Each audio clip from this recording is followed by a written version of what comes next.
Hey, I got something to show you guys. Take a look. It is spring. Happy spring to all of you. Take a look at what we have here for you from AlleyRoseFragrances.com. Beautiful spring scent candles here for you. Hand poured with premium fragrance and essential oils. How about this? Our coconut soy wax candles bring fresh, uplifting spring scents to your home. Made with clean, natural ingredients, they're a mindful choice for sensitive spaces and those who love effortless seasonal fragrances. You got to check it out right now. There's the soft bloom and the lemon bar candles, all healthy ingredients, all from AlleyRoseFragrances.com. And if you're a first-time customer, use the promo code InsideEdge20. That's InsideEdge20. Get this for yourself, for your friends, family, everyone. You want a good smelling home, AlleyRoseFragrances.com will make it happen. Again, AlleyRoseFragrances.com. Get the new spring candles. And when you order, if you're a first-time customer, Inside Edge 20 is the promo code. Fanatics isn't just our name, it's who we are. Loyal, passionate fans dedicated to our favorite teams and to the sports we love. That's why we're honored to be able to offer fans the world's largest collection of official sports apparel and sports jerseys from all the leagues, teams, and players you love. We feature a wide selection of gear from every league, including NFL, MLB, NBA, NHL, and NCAA merchandise, which allows us to serve fans of football, baseball, hockey, basketball, lacrosse, soccer, golf, and everything else that gets your heart pumping. Go to Fanatics.com by using the QR code on your screen right now to celebrate your teams.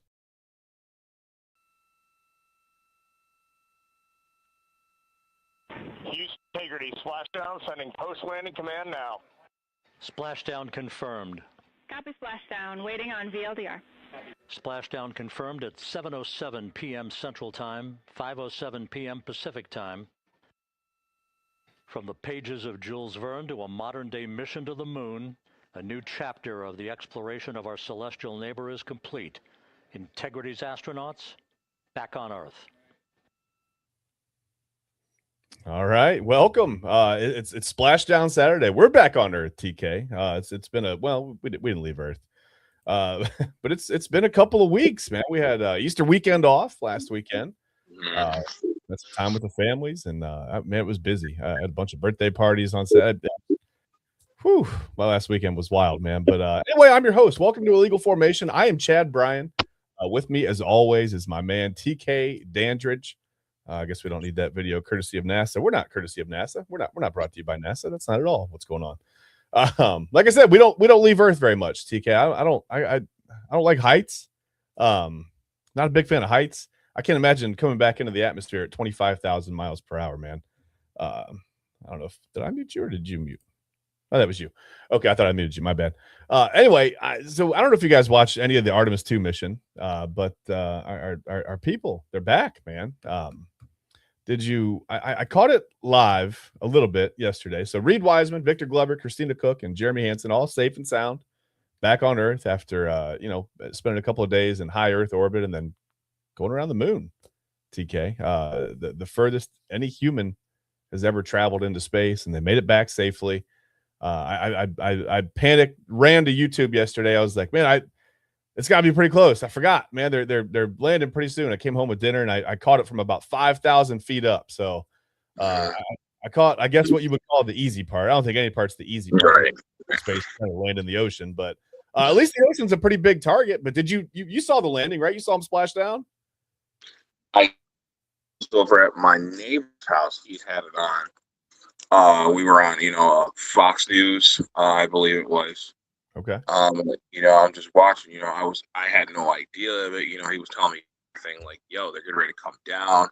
They set out, about 9-10 days ago, on this mission. Yeah. And so, we're just sitting there watching, and of course, you have the bottom right corner that was giving all the details. How many miles away they were, how long the landing was going to take, and how fast it was going. When I saw that at 19,670, I was impressed. Watching that thing go all the way up to 25K, and you're watching on the TV, you're like, doesn't look like they're going that fast, but Right. man, And I wonder if you really even get the sensation that you're moving that fast. I mean, you're so far up away from Earth that, I mean, yeah, it's getting closer pretty quick, I would imagine. But yeah, 25,000 or 25,000 miles per hour. TK, I thought Myles Garrett was driving that thing. I didn't know. I was like, maybe Myles. But yeah, the big thing is that they all made it safe. They're definitely happy that they were all able to come out of that unscathed. I know a lot of us had memories of what happened 40 years ago, and it's very tough to talk about it even today. Yeah. But yeah, I'm glad they got this one right. It was definitely interesting to watch. Definitely brought a little bit of excitement to a pretty mundane Friday night. So yeah, it's it feels like one of the few things that we have going on that's really, like, honestly good right now, right? Like, that everybody can kind of, I guess not everybody can agree, because there are people that still think that space and the moon is fake. I don't know, whatever. But yeah, I mean, just a kind of a heroic mission. I mean, back to the moon for the first time in over 50 years. Well, not to the moon, but around the moon, which is pretty cool. Yeah, it just feels like a huge accomplishment. I don't know. It's not much to say about it. I mean, they're back safely. I was looking into. I noticed the Coast Guard came over and rescued them. It was the search and rescue mission, essentially. Rescue. I mean, they were safe inside the capsule, but who knows how far they could. They need somebody to come grab them. Right? And I was just looking at the effects of gravity when you come back from space. I thought, man, I wonder why they're putting them on the board and lifting them up, and they looked like, I don't know, just looked like they weren't really too excited to move. And I was looking at the effects of gravity when you come back from being in the moon's orbit or whatever, the Earth's orbit. The effects of gravity back on Earth are apparently, they're much stronger on you. You feel it, more, I guess, significantly when you're coming back from space. And I thought that must be crazy to come back and feel like twice your body weight. Like, I can relate after this winter, man. I found some, for all those people that had the New Year's resolutions to lose weight. Hey, I found it. I got it over here. It's right here. I got it. Don't worry. It's safe. It's safe with me. I'm keeping it right, literally close to the vest over here. But yeah, I thought, man, that must be how I feel right now. Just a little extra gravity pulling down on me. But pretty crazy. Anyway, they're back home. What else can we talk about, man? We got some stuff going on. So Braves Guardians, TK. These teams came in at 8-5. Both teams. Well, the last two baseball teams to not have lost a series in Major League Baseball. It was a pretty good game until, I don't know, kind of got away from Slade Ciccone in the sixth last night. So the Braves win it. What was the score? 11-5. And I was happy about that. Like I said, I root for the Guardians. I'm not, I'm a Braves fan, but I want to see the Guardians win. I want to see them do some things.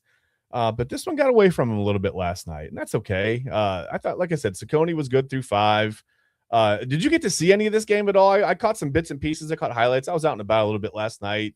My last 10 days have been full of logistics. I'm trying to figure out how to go where and how to get here and there on what time and whatever. It's been pretty stressful, to be honest with you. But yeah, did you see any highlights of this one?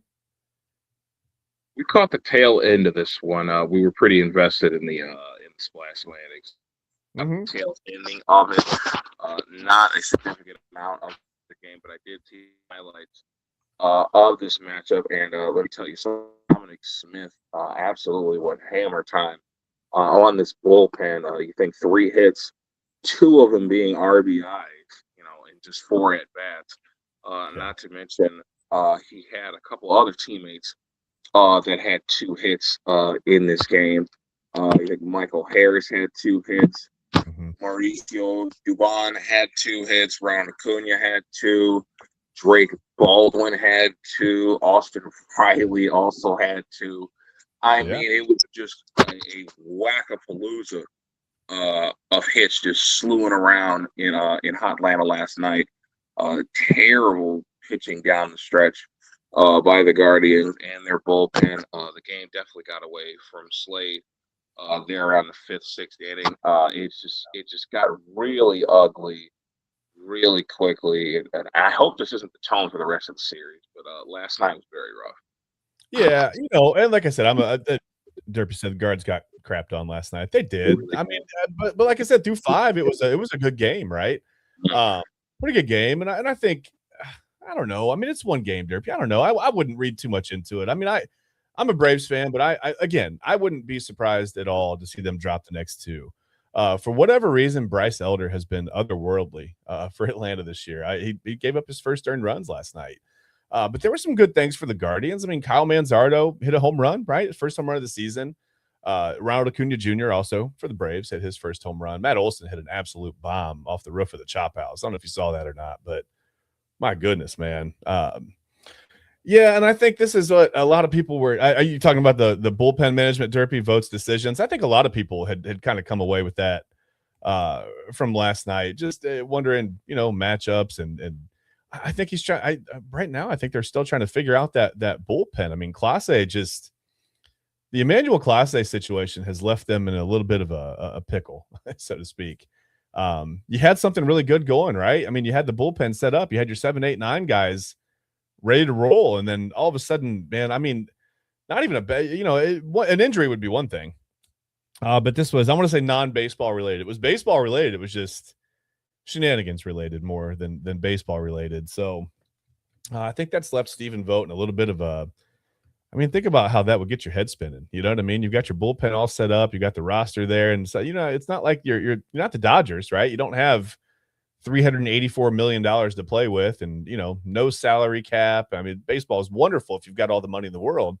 And the Guardians seem to have the money. They don't spend it. I saw a post the other day. Yeah. I mean, Derpy, you're right. They just have a bunch of young guys they're relying on right now. And it's a tough way to do it, man. But they're still in first place in the division. I know it's early, but 8-6, they're still a game up on the Twins. The Tigers have, started the season by falling off the face of the earth. I mean, they're going to come back. The Tigers are going to play some good baseball.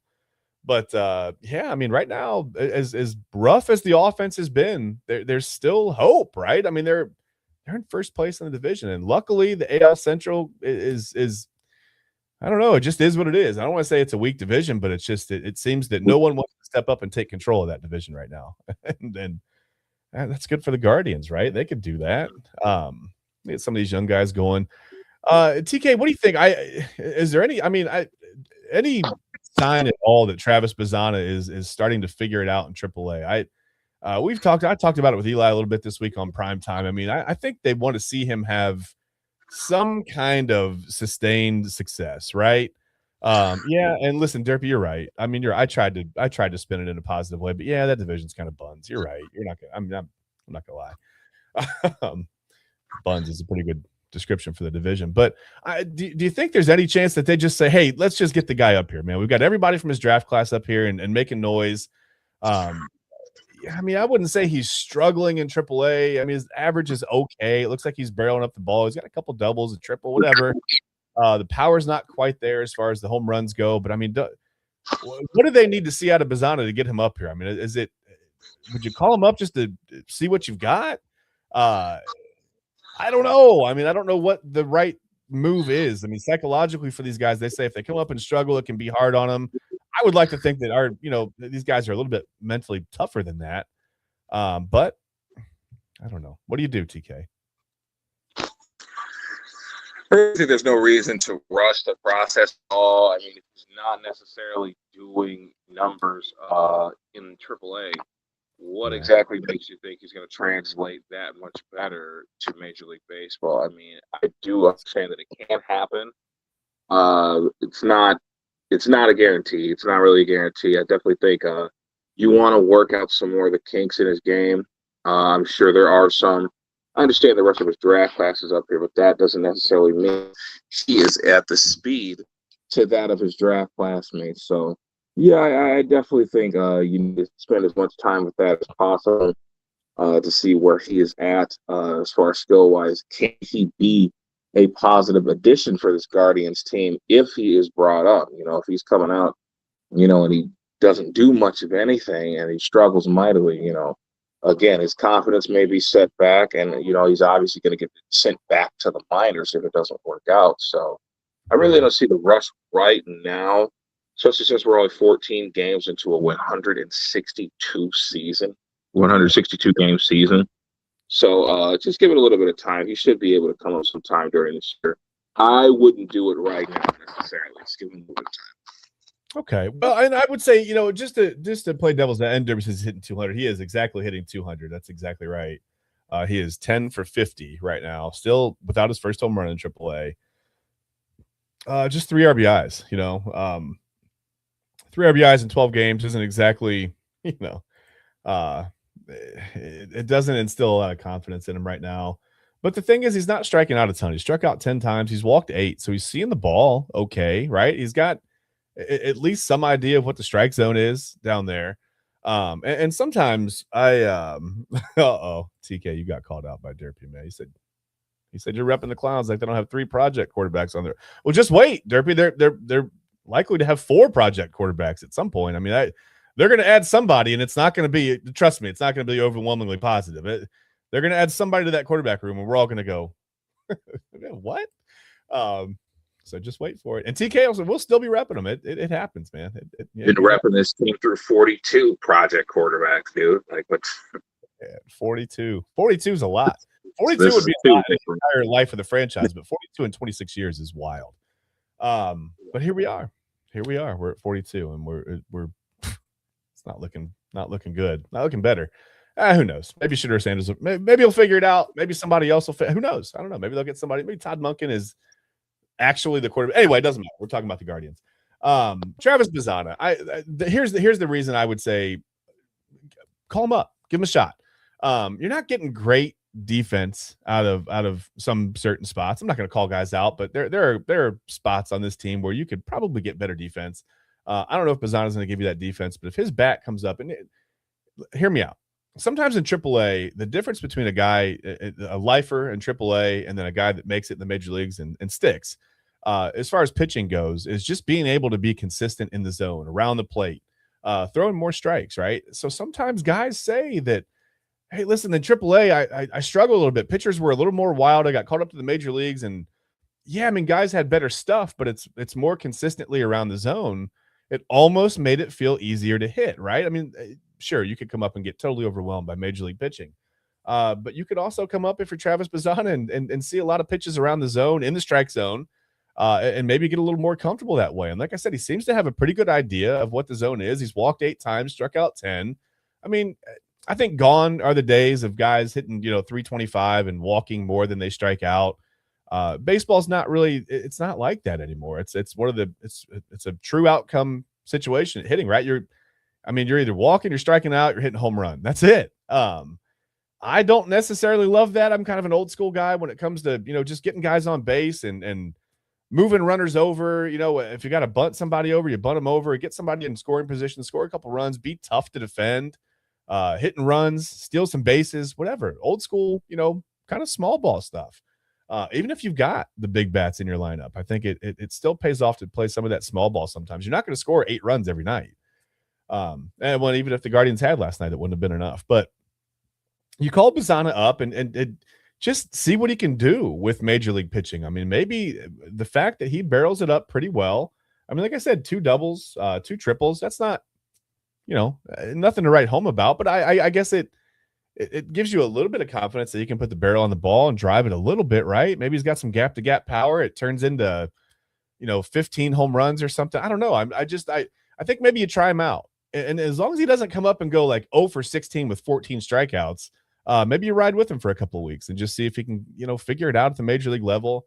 I like to think this guy's not going to be completely overwhelmed, man. He's the number 1 overall pick, right? Like he knows what kind of weight is riding on that. I just, okay. Well, this is okay. Yeah. I mean, yeah. And if you remember, Derpy, I remember that Chiefs playoff game, and the Browns really weren't that far away from winning that game. TK, you realize that? I know we're not talking about the Browns right now, but you know what? We can pivot. Let's take a break. Yeah, it's true. Derpy, you're not wrong. They're trying, and unfortunately, the whole Browns roster is just full of boo-boo spots. It should be good on paper. It's one of the best rosters in the NFL. When you put it out on the field, what he doesn't mention is that the same guy that brought in all this damn same idiot who hired Freddie Kitchens and brought all that to the ground. So, Yeah. John Dorsey needs to go. Yeah, but it was right head to head, the helmet to helmet hit. I mean, that was the That difference in was that awful. game. It still That was lives in awful. my Well, nightmares. you got to realize, though, in Kansas City with the team that they have, you were not going to get that call. Was Daniel Sorensen in the wrong on that play? Absolutely, he was. But you are in Kansas City, Missouri, at Arrowhead Stadium. You're at the Palace of Arrowhead, and light-skinned Jesus is not about to not get that call. It's just not going to happen. And You think those days are over now, though? yeah, hey, listen, he probably still won't get it now. And I honestly wish Hollywood hadn't done that. I do applaud the effort. I think we all did. But at that time, it's like, listen, man, we're inside the 5-yard line with a little under a minute to score. We can get in there. Yeah. We can get in there, but, that's just not a call that we're going to get at that point in time. I would say that the red zone or the red zone offense was probably a little bit better than it is now. Just with some of the things that the Browns tried to pull in the red zone last year, the trick plays and everything else. Well, it's a little depressing, but that's okay. That's okay. Let's take a break. We're gonna take like a 5-6 minute break here on the Inside Edge Network. Really quick, we'll be back with some more illegal formation. And let's just, let's pivot a little bit. We were going to talk more Braves Guardians, but I think there's not a whole lot to get into. It's one game of 162, right? Braves won at 11-5. We know the game got away from Slade Ciccone. Braves bullpen looked really, really good, except for Jose Suarez. He gave up pretty much everything that the Guardians were able to score last night in that one inning. So that happens. But the Guardians got the bats going a little bit, right? I know Jose Ramirez is still struggling, and we don't really worry about him. He'll get going. I'm not worried about that. But right now, let's pivot. When we come back, let's maybe talk about what the Browns do with that 6th pick. And TK, we had plans. We were going to look at mock drafts and everything else. And I think we're going to look at yours tomorrow with Ryan Mosser on the Sunday Sports Show. I want to get I want to put my mock draft in front of his eyes a little bit. I did another one. I did one way, way back. Things have changed. I think opinions have changed on a lot of players since then. So I did another one this morning while I was kind of setting up the studio, getting ready for the show. I put together my own mock draft, and I didn't accept any trades. The first time I did the trade with the Cowboys, this time no trades. I did all picks. Nobody trading anything. Listen, the Browns are probably going to trade that number 6 pick back for I don't know, something from the Cowboys in the first round and like a stiff drink for Andrew Berry so he can sit there in the green room or not the green room. He won't be in the green room, but in the war room watching whatever goes on, whatever they call that, the war room situation, or what do they call it now? I have no idea. But who knows? They may trade back if they don't like what they're seeing at 6. If their guy goes, I'm hoping their guy is Carnell Tate. He may go before that now. The Jets may gobble him up. I don't know. I'm not really sure. But we'll take a quick look at my mock draft. We'll talk about what the Browns should maybe do with that 6th pick. If they should, do they take a wide receiver? Do they take a left tackle? Do they take a running back? Do they take, God forbid, another quarterback? Do they add another rookie quarterback to this mix? Or do they trade? Who knows? We'll talk about that in a moment. Give us about, like I said, 5 minutes or so. We'll be back. And we'll have some more illegal formation. We'll have some Browns talk, and we'll get you going on your Saturday. We'll be right back.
Whether you're searching for a baseball autographed by your favorite World Series slugger, a signed football by an iconic Hall of Famer, or the jersey of a world-famous soccer star, you've come to the right place.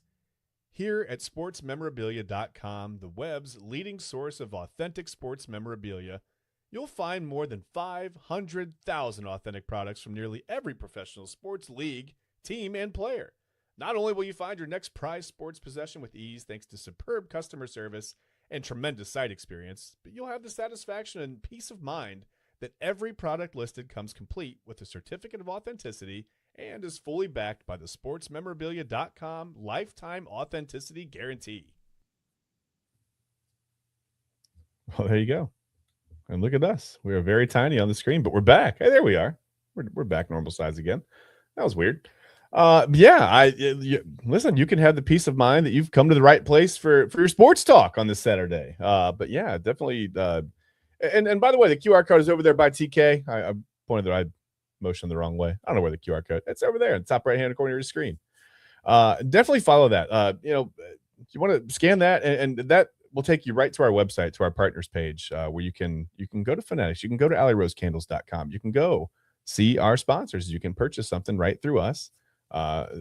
From our sponsors. So that would greatly help us. We would appreciate that. And our sponsors would appreciate that. And I know TK would appreciate that.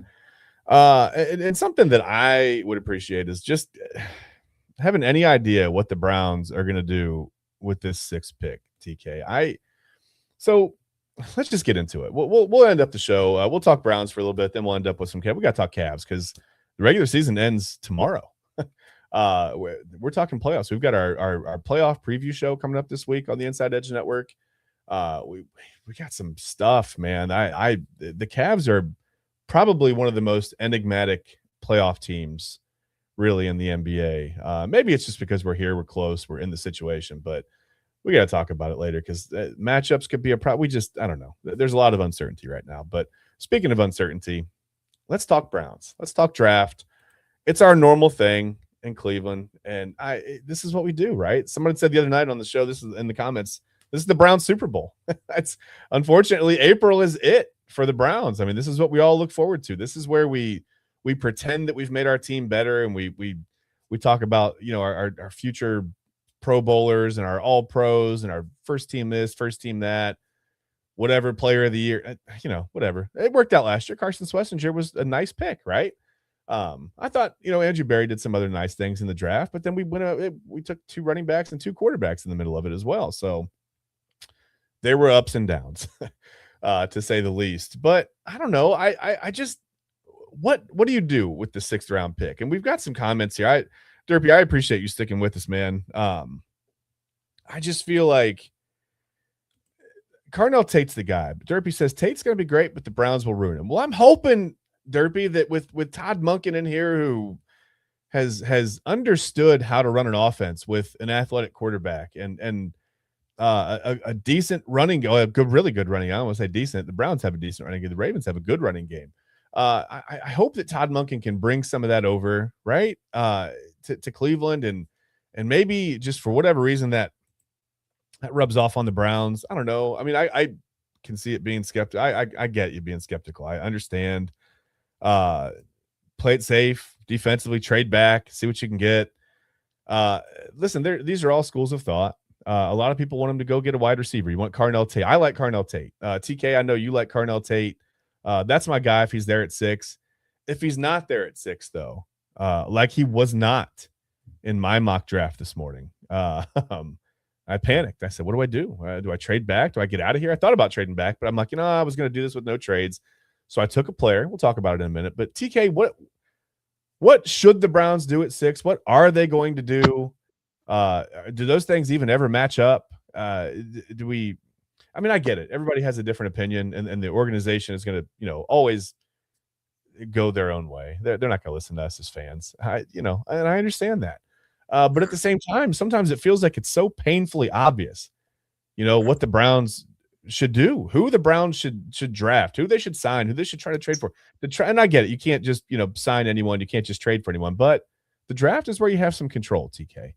And this is where we we get excited every April.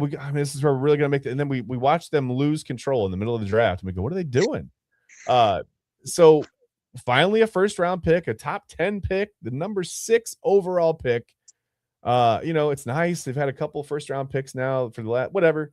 Lost a lot in the Deshaun Watson trade. That was tough. Probably the worst trade in sports history. Just knowing how it's all turned out. Unless he somehow, which I don't think will happen. This is not what I don't even want to see this really. Unless he somehow starts this year and takes them to a Super Bowl and wins the Super Bowl.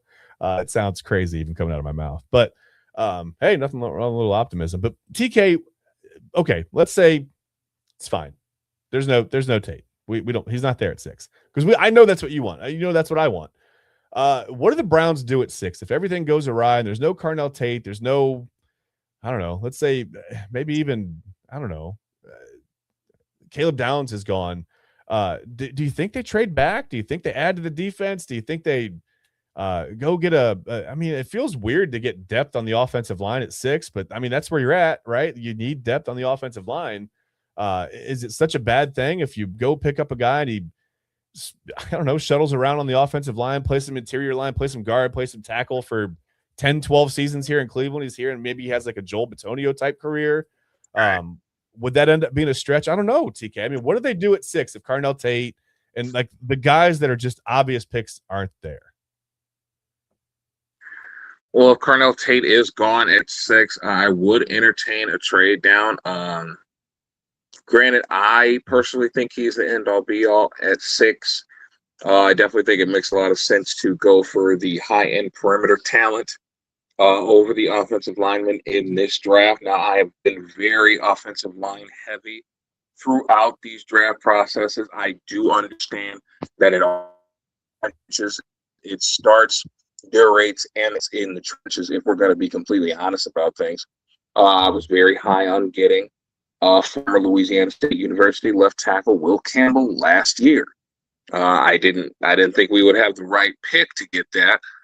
Since we were originally at 2 and then had to trade down to get 5 and do all that other stuff. But if Carnell's not there at 6, I would entertain a trade down. But then again, you could possibly stay at 6 and take either linebacker Sonny Styles, who I thought was absolutely brilliant at Ohio State, definitely helped himself out with the freakish combine performance that he had, and another guy who had a brilliant year this year and helped himself tremendously with a combine performance, Georgia left tackle Monroe Freeland. Now, I do think both of these guys are in play for the Cleveland Browns at 6, but only if Cadillac Tate is not on the board by that time, which I think he will be. I do understand that drafting for need is extremely risky, but with the elite talent to which this man possesses, more than matches the fit for need and the fit for, I would believe at that point in time in the draft, player available, or definitely one of them. If you were to think, overall for the draft board, Sonny Styles, Carnell Tate, and Monroe Freeland do not have that much of a discrepancy within each other on, I would like to say, about 85% of draft boards across the NFL and even across the country. You see all the mock drafts going on now. They're getting hotter and hotter every day. But those 3 players in particular have all been mocked within the 6 to 12 range for the better portion of the last month or last 5 or 6 weeks, to be quite honest. Just about every mock draft that I have seen. And then you're getting the buzz, from ESPN, and you're getting all the Pro Day stuff and stuff from the Combine as well. That makes these players even that much more appealing. So if Carnell is not there at 6, hopefully Sonny Styles or Monroe Freeland will be. Other than that, I would entertain a trade down if you're not. Yeah. That first half of the first round of the draft is going to be the Ohio State show, which I think is going to highlight, how just even more how disappointing it is that they weren't able to make a deep playoff run. And Miami was they caught lightning in a bottle, man. Miami was obviously playing really well. They're a great team. Ohio State caught them at the wrong time. And before I put my draft up here, Derpy says Tate should be there at 6. I never know. But he said, I think your strongest asset is defense, but without a legit quarterback, it's a waste of the pick. Yeah, I mean, that's one way of thinking. Do you take a wide receiver at 6 and stack him in the hopes that the quarterback figures it out, or in the hopes that if he doesn't and it becomes obvious that nobody on this roster is going to figure it out, that you add a quarterback next year in the draft, but then you start over so soon still with 2 guys on a rookie contract? I would think at some point one of those guys would be out of here, either Shedeur Sanders or Dylan Gabriel.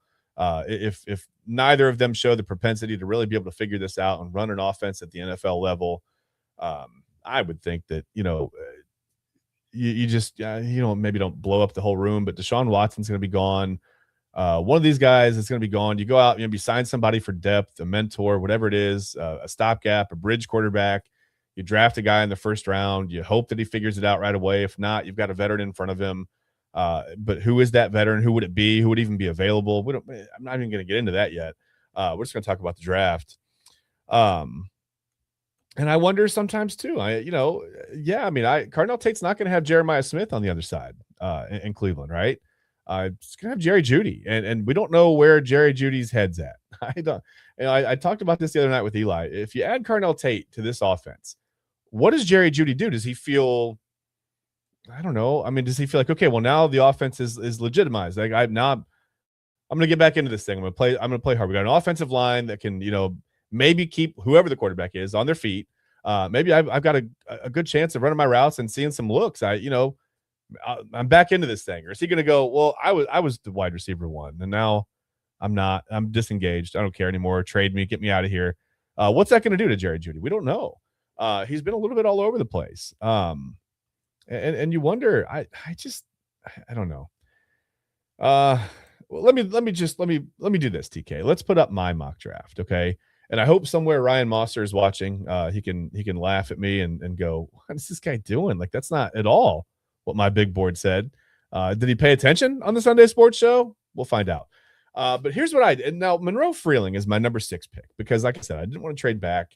And I thought you get good value with Monroe Freeling. And it's crazy, when I did my first mock draft, Monroe Freeling was he was like a 60 to 75 kind of a player. Really almost no thought of him in the first round at all. And he's just like skyrocketed up the boards. So, you can see what I thought. I thought, let's get some offensive line depth. Let's get some wide receivers in here. Let's just go all offensive line and wide receiver. I had fun with it a little bit because I wanted to see Ryan just kind of flip his top tomorrow. But anyway, Monroe Freeling, Omar Cooper Jr., Blake Miller for my top, 3 picks for the Browns, whatever. And then it kind of gets into projects after that. You got Ted Hurst, whatever, Georgia State. Just throw him out there, see if he can run some routes, maybe get open a little bit, whatever. Drew Shelton, offensive tackle at Penn State, I thought was good value at 107. And it gives you, and I agree, Derpy. Thanks, Derpy. Says actually a good draft, first 3 picks at least. Yeah, after the first 3 picks, it goes a little wonky in some places. I mean, you can see they did not like my Aaron Anderson pick at all at 206, but it's the 206th pick of the draft. I mean, it's not where you expect someone to stick and be a starter. So if you take someone there and they show something great, if they flash, hey, you make a roster spot, that's unexpected. You take someone at 206 and they get cut, it's not really a big deal. So you take a flyer on a guy, and that's okay with 206. I wouldn't do that with 6 or 24. People with the Ty Simpson pick at 6 terrifies me, TK. I just don't know that there's enough sample size. I've seen him. He's got a good arm. He makes good decisions, right? But then 4 or 5 games of the season, when they actually started to play some really, really good competition against Indiana, especially, and I'm not going to say he disappeared because the whole offense disappeared, but you want your quarterback to make some plays, and I didn't see that out of him the last third of the season or so. So that concerns me because you're going to have to make some plays in the NFL. Throwing windows shrink. They're open for less time, right? There's concern there that if Ty Simpson shrinks against good competition in college, obviously the NFL is the best of the best from college. So what will he do in the NFL? I don't like Ty Simpson at 6. I'm not even sure I like Ty Simpson at 24 if he's there. I don't like trying to trade up to get Ty Simpson to add a third quarterback with less than 2 years of NFL experience to the quarterback room, along with a guy who hasn't played meaningful football in 7 years, that's all a recipe for disaster in my mind. Unless you're going to add a guy like Jameis Winston simply for his personality to that quarterback room, then I'm out. I miss Jameis. Man, Winston was fun to listen to, but Yeah, it was fun. and he always completed a pass. That's the thing. He very rarely didn't complete a pass. It may have been to the other team. It may have been to the other team 2 or 3 times, TK, but he always put it in somebody's hands, and that's fine. Mm-hmm.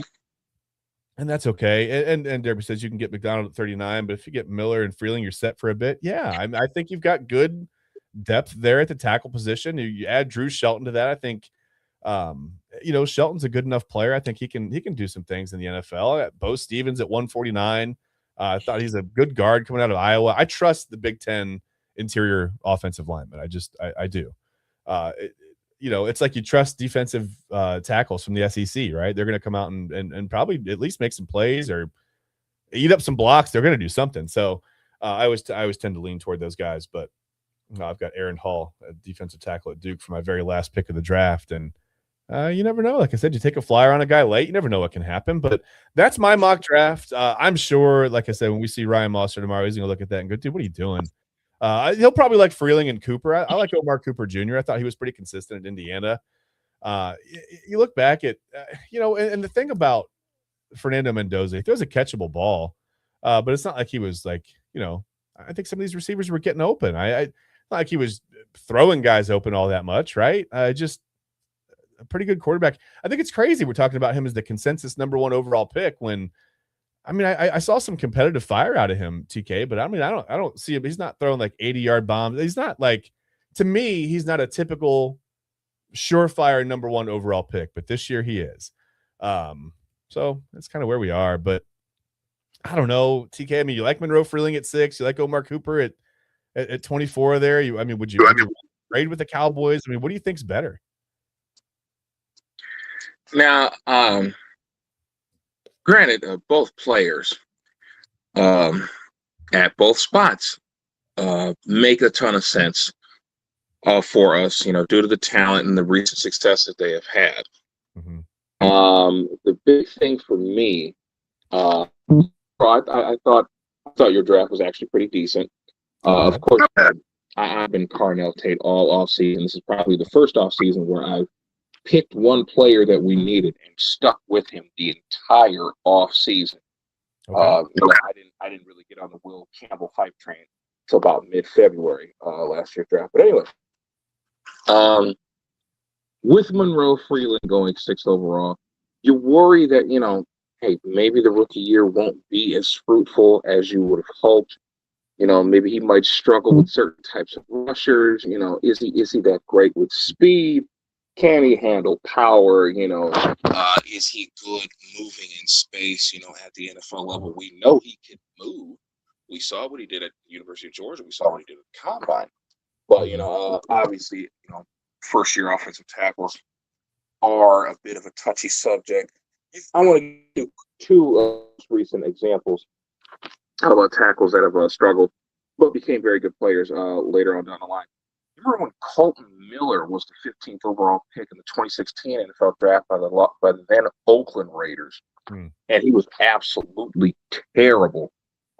Gave up 15 sacks that rookie season, and looked completely lost, was in over his head. You think ever since that time he's been one of the best offensive linemen, definitely one of the best tackles in the NFL over these past 5 or 6 years or so, being there in Vegas with the Raiders. And also Andrew Thomas was the first tackle drafted in that illustrious 2020 NFL draft class. Remember, we thought we hit the jackpot at that time with Alabama tackle Jedrick Wills Jr. We thought, moving him over from the right side to the left side was going to be a transition. Definitely was awful, but definitely had its nightmarish moments, and definitely ended badly, because, certain people want to make business decisions in week 8. So, that definitely cost him the rest of that season and the 2025 campaign as well. But we wish him the best of luck with the Chicago Bears this season. Yeah. So with that being said, if the rookie season from Freeland isn't ideal or is rough, I really don't think there's any reason to give up on the young guy so soon. You've seen, offensive tackles, somewhat bust in their first season. But then as the career goes on, they bust out on some Epps and Mad Funk and become some of the best offensive linemen in the game, as both Colton Miller and Andrew Thomas have done. Andrew Thomas, I think, is one of my favorite tackles by far. Definitely top 10 guy when healthy with the potential to enter into the top 5. Hopefully he stays healthy for the Giants this year. I have them winning the division outright. I definitely think the New York Giants can overtake the Philadelphia Eagles as NFC East champions. Way too early football talk for you, but whatever. I'll take the chance to do that right now. With Omar Cooper Jr., I definitely think this was Fernando Mendoza's favorite guy at IU, obviously. We all remember the sickening catch that he had against Penn State to ice the game at the back of the end zone. I definitely do think he is more than just that one catch. Definitely a significant route runner. Great hands. For a guy as small as he is definitely very shifty, very quick. Uses his speed to his liking. I don't think a lot of guys really do that as much. They don't have the stuff. Yeah, the speed's there, but you consistently make the plays that you need to make with said speed that you have. And I definitely think Omar Cooper Jr. is one of those guys that does that. Definitely had him going possibly to Miami. I think there's a possibility that Miami drafts 2 wide receivers in the first round. I don't want to set that in stone just yet. But if you're looking at that roster overall, Miami's number 1 receiver right now is Malik Washington. Now, this was a guy that was used primarily as a gadget guy, punt return guy. Remember the whirlwind punt return touchdown that he had just last year, a 5-yarder where he broke numerous tackles to get loose and to find his way to the end zone. So you know that he's an elusive guy. You know he can break some tackles, make things happen in space. But what do you know of him as the go-to guy in an offense with a new quarterback with minimal starting experience? That's going to be a lot to digest there. I definitely think Omar Cooper Jr. has played his way into the first round. Okay. That 22 to 30 range, I think, is absolute cash money for OCJ. To be selected, because you see a lot of teams in that area are going to need a little bit of wide receiver help. You think, obviously, Cleveland is there. Chicago is there at 25. I don't necessarily think they need a majority, massive help in that receiver room. But you think with losing a guy like DJ Moore, you don't want to take too many steps back. Yes, you have Roma Dunze. Yes, you have Luther Burden. Yes, you went out and brought back, I think they brought back Alamade's keys with the Falcons. They still have Colston Loveland, who's been great. Cole Kmet, their tight end as well. So they have weapons in place for Caleb Williams to continue to thrive. But you also think Kansas City is there at 29. Now, I honestly think they can go multiple ways. I definitely think they can go either defensive end, maybe get somebody in there to push George Karlaftis and Mike Dana, or possibly add to the receiving. Well, you got to think light skin. Jesus is coming back soon. I don't think he'll be the week 1 starter, but I don't see him missing a significant amount of time for this season. Definitely think the rehab for him has gone better than expected. Okay. And he should be in the fold much sooner rather than later.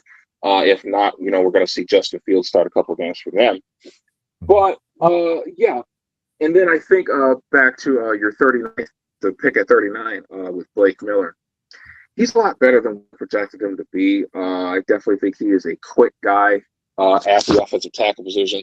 Another right tackle. Again, us Cleveland fans are traumatized by right tackles because we tend to think it's a great idea to move them to left. Simply for purpose of need, and that's never. I can't stand that, TK. I don't ever want to do that again here. Yeah. Teddy Hurst, kid from Georgia State, he's starting to get a lot of buzz.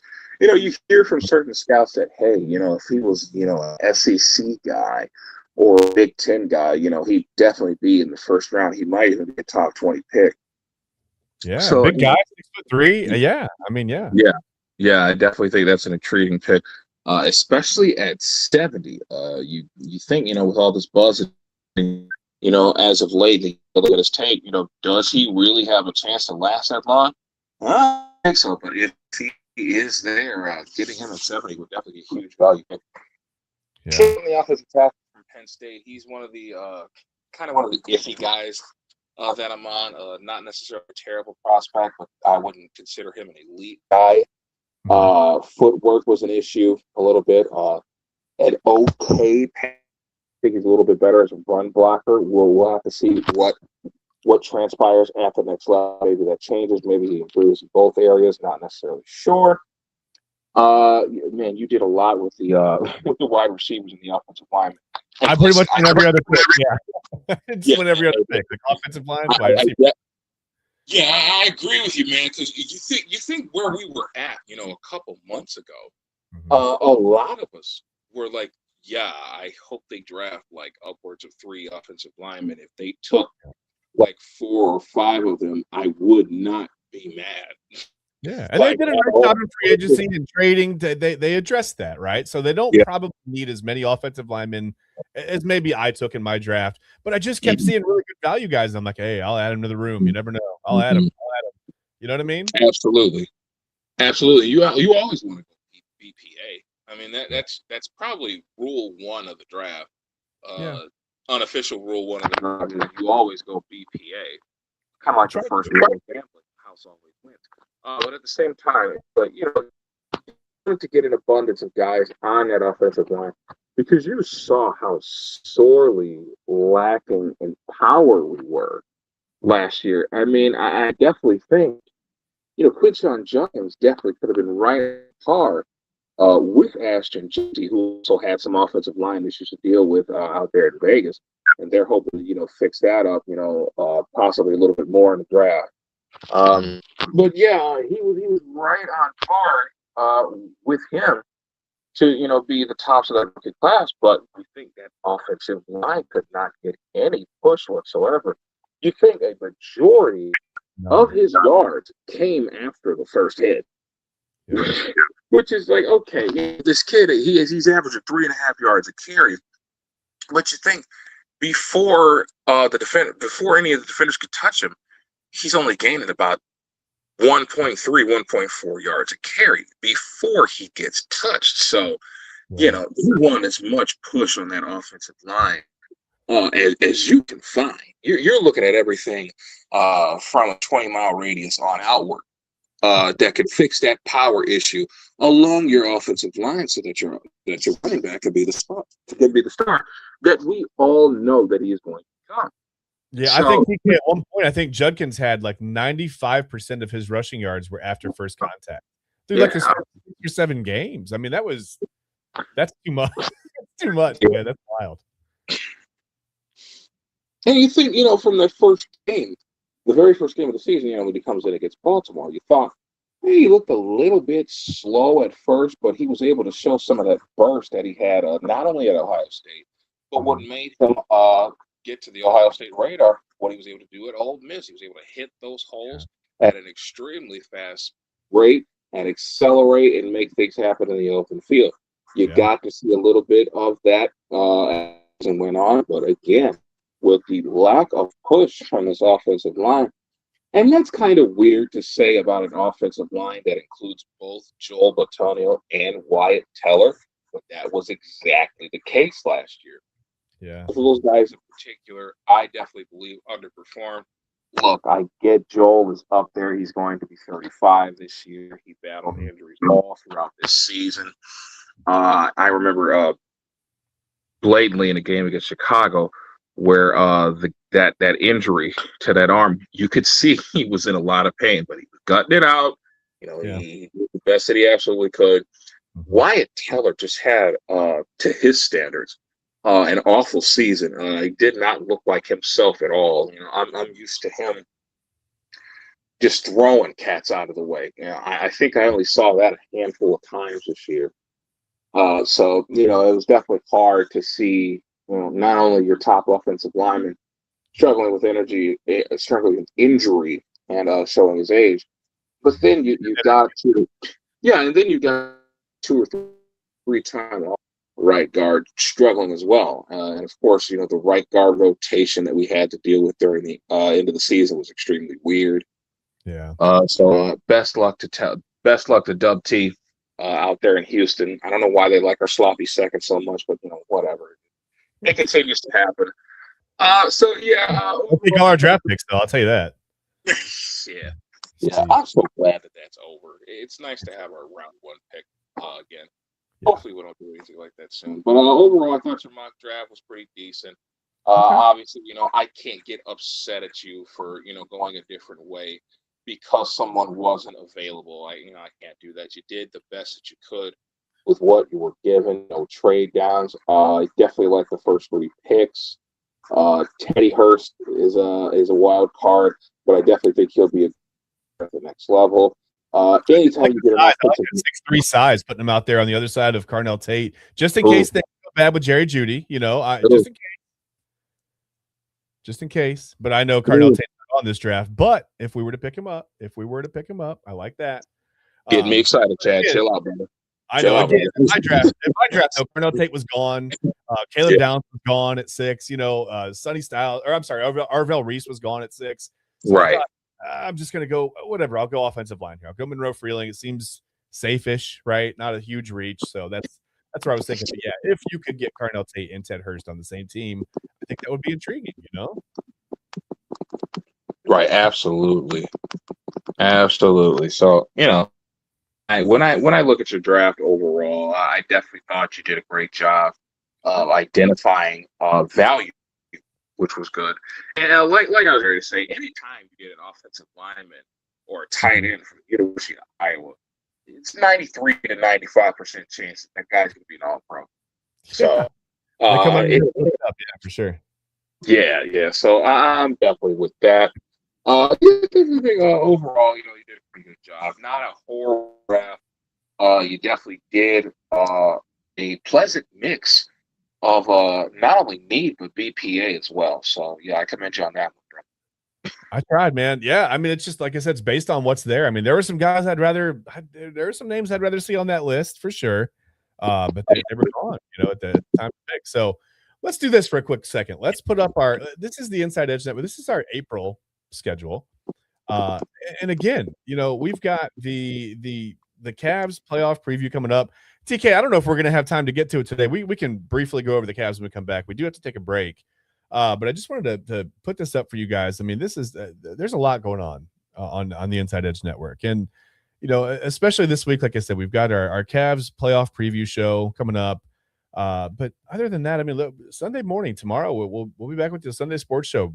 Me and TK will be back. TK and I will be back with Ryan Mosser. That's going to be fun. We took a week off for Easter. Looking forward to getting back into it with you guys. Of course, on Sunday night, you've got the main event.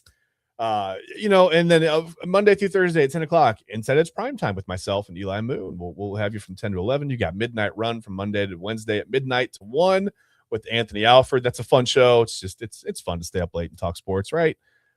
We'd rather do that than sleep. We got conversations with Eli Moon. Jersey Chasers coming up on Wednesday. Voice of the Land.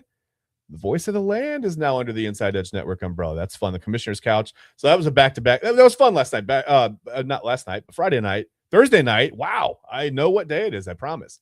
Thursday night was a fun back-to-back with Voice of the Land, the Commissioner's Couch. That was pretty fun. I was trying to cook dinner and watch some sports talk on my phone. That was it was a little hectic, but I got it done. Of course, Friday mornings, you got the Side Hustle Wrestling. I mean, it's almost too much to go through. Mic Check Take 2 on Friday night. And of course, that leads us back to Saturdays with Illegal Formation with myself and you, TK. And then we've got Real Talk with Papa Moon coming up a little bit later this afternoon. So please don't miss any of that. And while I've got you here, before we do take a break, I just want to remind you guys, quickly, while we're, like I said, while we're here, please support Mentor High Schools 2026. And you see the link there on your screen. It's go.rallyup.com/Music Mentors 2026. And that's for the 2026 Music Mentor Scholarship Program raffle. You can go to the website and donate. Music Mentors is a nonprofit booster organization that serves the Mentor Public Schools bands at Memorial Middle School at Shore Middle School and at Mentor High School. Music Mentors organization consists of parents, teachers, and students working together to promote music in our schools. Music Mentors supports Mentor High School's Fighting Cardinal Marching Band and its 175 students. 100% of the proceeds from the fundraiser, they're going to go toward the Music Mentors Scholarship Program, which provides scholarships for band seniors. So again, go to that link on your screen there, go.rallyup.com/Music Mentors 2026. You can donate, you can win cool prizes, and that's the 2026 Music Mentors Scholarship Program raffle. TK, you got to support the fine arts, man. I think that's important. So I definitely, I want you guys to do that if you've got the chance, if you've got the means. Please go help out the fine arts, help Mentor High School, help the band, and go donate. And you got a chance to win some cool prizes there too. You can go check out the website for that. Like I said, we are going to take a break. TK, when we come back, we can get into the Cavs playoffs really quickly, man. 5 or 10 minutes. And then we're going to get out of here. I think it's Saturday afternoon. It's time to go enjoy our weekends, right? But again, let's take a quick break. And before that, let's hear from one of our sponsors. Let's hear from our friends at Monster Moments, TK. How about that? And then we'll take a break. We'll be right back in about 5 minutes on the Inside Edge Network here with Illegal Formation. Mosser Moments Photography is a husband and wife wedding photography team based in Cleveland, owned and operated by Ryan and Hallie Mosser. For the past 10 years, they've captured more than 100 weddings across Northeast Ohio and beyond, always working together as a true two-person team. Their style centers on authentic, emotional storytelling, documenting the real moments between two people in love and creating images that feel natural, comfortable, and true to the couple.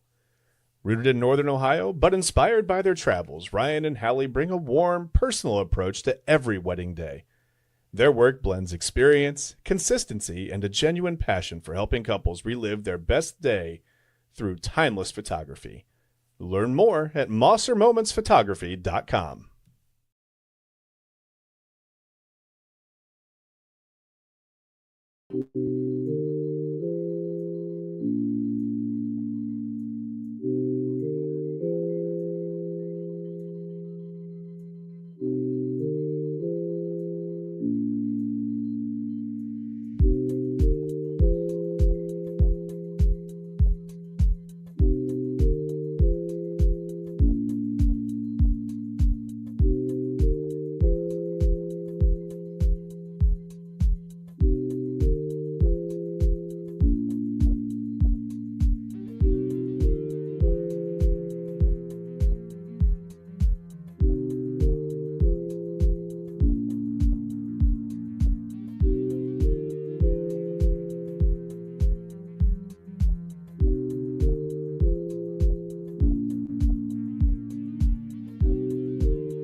energy, bold flavors, no jitters. See why people won't shut up about Dubby. Clean energy, no jitters or crash. Helps you lock in and focus. Over 15 absolute fire flavors to choose from.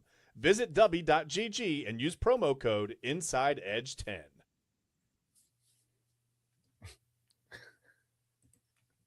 Well, no matter what I click, TK, it wants to put us in the corner. I don't know. I guess we're in trouble. Hey, listen, welcome back to Illegal Formation on the Inside Edge Network. And follow that QR code up on the top right of your screen.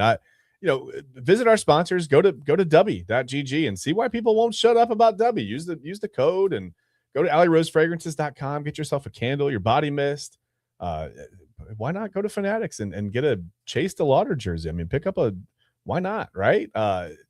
Maybe if we buy enough Jose Ramirez jerseys, he'll start hitting. Maybe he needs a little bit of a push from the universe to some jersey sales to pick up, and then he'll start going. Who knows?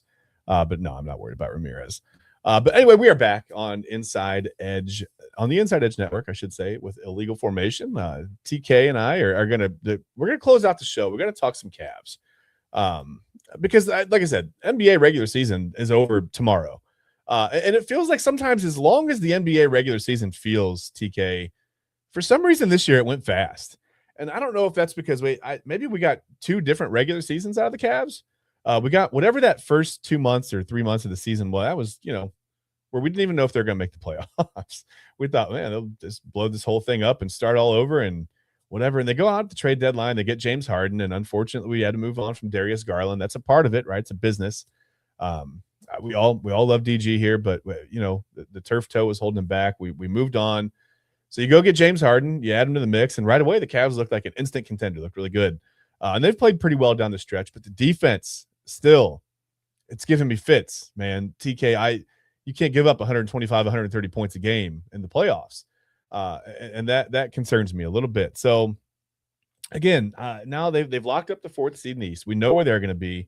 And they've got a number of opponents. I mean, even just heading into the last game of the season, we don't really know who. If the playoffs, if the playoffs started today, they'd be playing the Hawks. They could still, unless I'm mistaken, they could still play the Raptors or the Magic. Is that correct? Am I right on that? I think I muted you. Sorry about that. You are.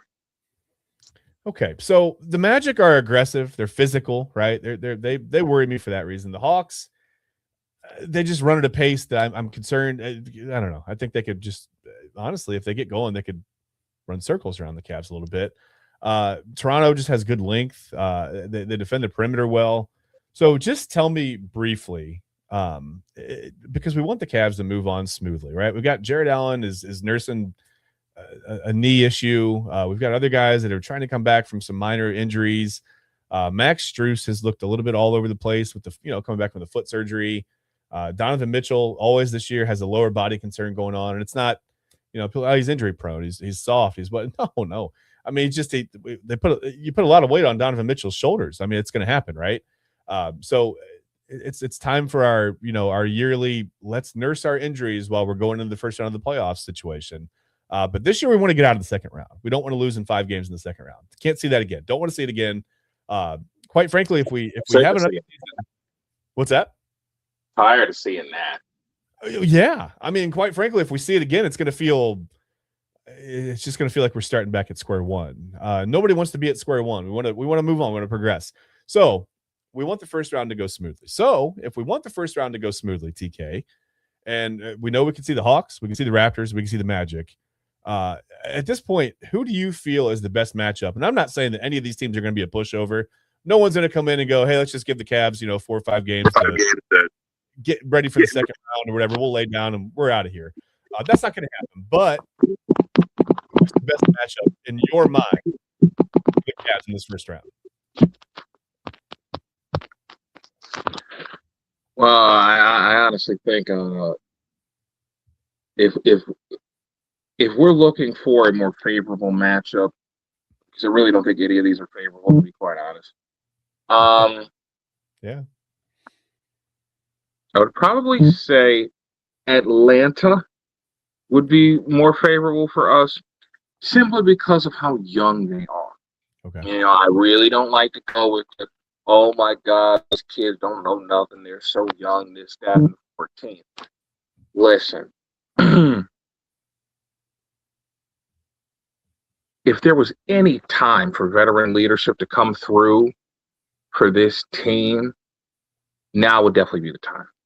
Yeah. Because I'm looking at the Toronto Raptors and I'm thinking to myself, okay, Brandon Ingram, Scotty Barnes, Manuel Quickly, Jakob Hurtle. These are guys, RJ Barrett.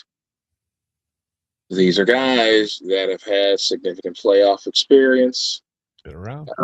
They have veteran experience just like we do. So, you're not gonna waltz into a series against the Raptors and be like, oh, we have deep playoff experience and we have veteran. They have the same thing.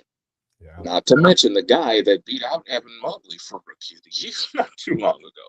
So, if I'm choosing, I guess I'm hoping for the Hawks.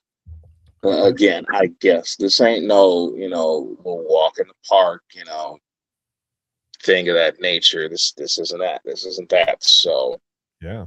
the way I look at it, it's, you may want Atlanta, but that doesn't necessarily mean you can sleep. So, yeah. Dude. I mean, these teams are all mashed in there in the standings for a reason together, right? I mean, they're similar as far as, well, at least their records go. I don't think they're a great matchup. I mean, the thing that worries me is that, okay, you win the first round, that's fine. You move on, and you eventually are going to have to see. It's going to be Boston or Detroit most likely, right? If you're going to have success, you're going to have to go through Boston and Detroit. So you look at Boston. They've got Jaylen Brown and Jason Tatum together. Those two guys have won 13 series together. All right. And that's out of 19 playoff series total. So they've got the experience. They know how to win a playoff series. The Cavs, I fear, don't have that core that know together how to win a playoff series. You talk about Donovan Mitchell. He's never been out of the second round. James Harden hasn't been to the NBA Finals since 1637 or whatever it is. It's a long time. May not be that long. But you've got a bunch of just concerns, I think. You don't have guys that know how to go into a playoff series, and if it gets, I don't want to say out of hand, but if you have to rely on that experience and that they just don't have it. They don't have that. They just don't have it. They're going to be figuring it out together for the first time. That concerns me. I think sometimes there's a little bit of, well, you're so youthful that you don't know anybody. Well, we're not really that youthful, right? I mean, it's James Harden who's been in the league forever. Donovan Mitchell's been around for a while. It's not just the youthful exuberance where they're too, like, forgive the expression, but it's like too dumb to know how big the moment is. That's not, I'm not saying anybody's dumb, but it's just a saying. They're almost like just too inexperienced. They don't even understand like how bright the lights can be. They just go do it, right? And then you start to get the nerves, after a while. But they don't even have that. The Cavs are just like in this middle ground where they don't have a ton of playoff wins just together, right? They don't really have the youthful exuberance, the energy to go out and run over a team, run around a team. They're just sort of in the middle where they have to execute. And to put the Cavs in a situation where they have to execute with guys nursing lower body. What's a body? Lower body injuries. Max Strus's foot. You've got again, like Donovan Mitchell always has the lower leg concern. Whatever, he's got something going on this time of year. Jared Allen's knee. It all worries me, TK. It all worries me. All of it. Yeah. All of it, right? So that second round, I mean, I feel like that's going to be the tipping point. I feel like they should win the first round matchup. I don't necessarily think it's a foregone conclusion. I mean, we don't want to see a first round matchup go 6 or 7 games, though, right? Please don't. I mean, it feels like trouble if that happens. It's not going to bode well for them. Yeah. If they got to go 7 to beat Atlanta or Toronto or whoever, and then they get into that second round matchup, let's say they figure it all out. I don't know. I mean, how would you feel even going into the Eastern Conference Finals against a team like? Well, it doesn't matter who, because whoever it is going to be the best of the best. They're going to be the best of what's left, right? Whoever gets hot. Do the Cavs even have what it takes to beat a team like the Thunder or the Spurs or whoever it is? It could be the best that the West have to offer. Are the Cavs there yet? Really? No, God, no. I don't think we're there at all. Any stretch of the imagination to play against those guys. Yeah, I mean, it feels daunting for sure. This isn't LeBron, Kyrie, and Kevin Love and the supporting cast. I mean, this is like, let's not make Donovan Mitchell do too much. Hopefully James Harden shows up in the big moments. And man, I really hope Jared Allen's knee holds up, right? You kind of need Evan Mobley to be the unicorn that he is, or that he can be, that he's shown that he can be. It's just, these guys haven't necessarily taken the leadership role, some of the younger guys that we wanted them to take, or that we wanted to see them take. So yeah, it concerns me. The Pistons concern me less than the Celtics, if that's the matchup eventually, but I don't know. Either way, you're going to have to play some good basketball to get where the Cavs want to go, to see, right? For us to see them go where we want to see them go. I've got to play some good basketball. So this is where we are. So TK says the Hawks are the best matchup. I tend to agree. I just, like I said, I worry a little bit about the pace of play with Atlanta. I worry about them kind of wearing the Cavs out a little bit in this first round matchup. So we'll see. We'll see tomorrow. The tiebreaker is, I don't know. I don't even understand it. You got to be like I'm watching all the Artemis 2 stuff, and I think you have to be a rocket scientist to understand all the tiebreakers in the NBA as well. So maybe we'll get somebody from NASA in here to explain that to us eventually, but maybe we'll try to find that tomorrow. But yeah, I don't know. We'll learn more tomorrow. We'll know for sure after tomorrow night who the Cavs are going to play in the first round. And then all we can do is we'll start speculating. We'll have our Cavs playoff preview show this week on the Inside Edge Network. We'll talk about all these concerns, all these things. I wish it was like, I miss the second LeBron days, don't you? When it was just a foregone conclusion after that first year, we saw like, okay, well, once we get through the Eastern Conference Finals and we get to the finals again, we just knew. Four trips in a row to the finals was absolute just spoiled behavior. Having our season ending in June every year for 4 years, yeah, we were spoiled as hell. We really were. Yeah, that was a fun time. For sure it was. For sure. And I think a lot of people look back on it with a little bit of disdain because LeBron left again. They only won one championship, and putting the air quotes up. You guys, they won a championship, man. That's not something we see every year in Cleveland. I don't have to go into the stretches of mediocrity and not being able to get it done. I mean, we've got a baseball team that hasn't won a World Series since, I don't want to say it, 1948. We got a football team that's never even been to the Super Bowl, right? And they won NFL championships in the back when life was in black and white. Wasn't even in color. Things weren't even in color yet, TK. Everything was black and white.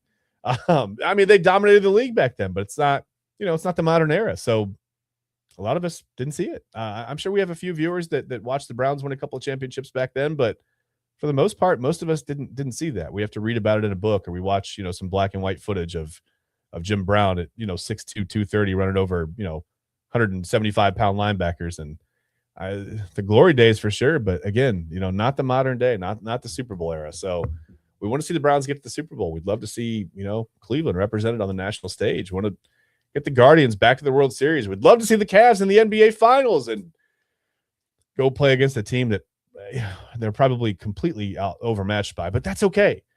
We just want to see them get there and take that next step. We got to just get out of the second round, right? That feels like progress. You get to the Eastern Conference Finals and play well, hopefully move on, but that would feel like progress. I don't know if it feels like progress if you finally get out of the second round and then go get swept in the Eastern Conference Finals. That doesn't feel good. And we can talk, TK. We can, as we go on through the playoffs, we can maybe try to figure out if that does happen to the Cavs. What do you add? What do you subtract? How do you change this roster?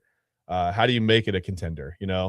Because we all talked about the East being wide open this year, and here the Cavs are they come in as the 4 seed, and it doesn't feel wide open. There's a lot of uncertainty. There are a couple of young upstart teams that maybe surprised us a little bit, but yeah, we felt like the Cavs would cruise into that 1 seed this year, and that's not what we're looking at. So that does concern me a little bit. TK, do you have any closing thoughts on the Cavs, the Browns, the Guardians, anything else? Artemis 2, the moon, landing in the ocean after going 25,000 miles per hour through the atmosphere. Any final thoughts on anything at all before we get out of here, man? The big thing for me, definitely with the NBA playoffs looming, is the outlook of the Cleveland Cavaliers. Listen, I don't want to be one of those guys who takes our 51 wins on the season lightly, especially with the rough start to the regular season that we had. We were kind of unbearable to watch for the first couple months of NBA basketball. And for us to be able to turn the ship around and get 51 wins, definitely a testament to how well this team grinds. But at the same time, there are a lot of questions that I don't think we're going to get the answer to until we are deep in this series. So forgive me if I'm a bit uneasy about our basketball team, which I have been for quite some time. Granted, we were surging and, things seem to look a lot better with James Harden in the mix. We still don't play convincingly good basketball when we play against top competition, and that frightens me a bit. Yeah. Because, whether or not we get the favorable matchup against the Atlanta Hawks, that's not a guarantee. That's not a guaranteed winnable series. Neither is Toronto. So, I'm kind of worried to see how these guys, right the ship and figure things out as we go along the playoffs. Because right now, there are a ton of questions that need to be answered that are not going to be answered in time. Yeah. Those are my final thoughts right now. So yeah, and I'm going to piggyback off what you said, and just I hope that we don't get those answers, as we're sitting in one of these series down 2-0 or 3-1, and it feels like you're going to have to, well, at that point you have to. It doesn't feel like you're going to have to dig your way out. So, yeah, I hope we get the answer sooner than later. Tomorrow is the day. Tomorrow's the last day of the regular season, so they have between tomorrow and the playoffs start to really figure out what the rotation looks like, what guys, health situation is going to look like, what the defensive effort is going to have to look like in the playoffs, because it's going to have to be better than it was in the regular season. You can't, like I said, you can't go through the playoffs giving up 120, 130 points a game like they have down the stretch and expect to have any success. I mean, that's how you're going to find yourself down, 2-0 or 3-1 to the Hawks or the Raptors or whoever really quickly in the first round. And boy, I can't imagine the type of just how much that would feel like a failure if the Cavs get knocked out in the first round of these playoffs. So let's hope that doesn't happen. Enjoy the rest of your Saturday. We've got, Braves Guardians for the rest of the weekend. I know it didn't go great for the Guardians, and I got my Braves sweatshirt on. I'm not trying to gloat or anything, but I just, I was happy they won last night. But again, I've said it. I wouldn't be surprised at all to see the Guardians take the next two from the Braves at all. Never know. Hang in there, Guardians fans. Hang in there with Travis Bazzana.